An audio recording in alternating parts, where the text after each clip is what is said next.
નમસ્તે મિત્રો, જિગ્નેશ મેવાણી. આપણા ગુજરાતમાં ફિક્સ પગાર આઉટસોર્સિંગ ને કોન્ટ્રાક્ટના નામે છેલ્લા 25-30 વર્ષથી લાખો કર્મચારીઓનું ભયંકર શોષણ થયું છે. આશા વર્કર હોય, આંગણવાડીની બેન હોય, જીઆઈએસએફના જવાન હોય, સફાઈ કામદાર, મલ્ટીપર્પઝ હેલ્થ વર્કર, ડીઆરડીએના મિત્રો, હોમગાર્ડના જવાનો, પંચાયતના પટાવાળા, કમ્પ્યુટર ઓપરેટર વીસી કે શિક્ષક મિત્રો.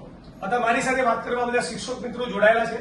એક લાંબો સંવાદ કર્યો અને સાથે મળીને નક્કી કર્યું છે કે ગુજરાતમાં તો 1 લાખથી વધારે શિક્ષકોની ઘટ છે, શાળાઓની ઘટ છે, વર્ગખંડોની ઘટ છે અને શિક્ષણનું તંત્ર અત્યંત ખાડાઈ ગયેલું હોવા છતાં રાજ્યની સરકાર ભણાવવા તૈયાર એવા BEd pass, MEd pass, PTC કરેલા, ટેટ ટાટની એક્ઝામ રસ કરેલા આ યુવાન લોકોને શિક્ષક તરીકે ફરજ ઉપર હાજર કરવા તૈયાર નથી, ભરતી બહાર પાડવા તૈયાર નથી. હત્ય છે કે 8 વર્ષે 1 લાખથી વધારેની ઘટ સામે 8 વર્ષના અંતે 66,000 જેટલા લોકોએ ટેટ ટાટની એક્ઝામ પાસ કરી, પણ સરકારે એમાંથી લેવાનું નક્કી કર્યું 10,400.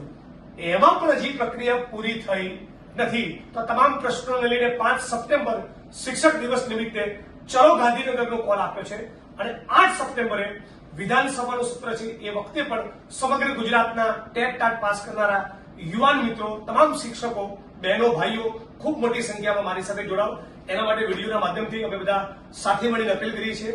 લડીશું તો જીતીશું. ઘરે બેઠા બેઠા સરકાર કોલ લેટર લઈને નહીં આવે. આટલા વર્ષોથી સરકારે તમને નોકરી આપવાની હોત તો આપી દીધી હોત. એટલે લડીએ, સંઘર્ષ કરીએ, ઇન્કલાબ કરીએ. 5 સપ્ટેમ્બર સવારે બરાબર 10 વાગે ગાંધીનગર.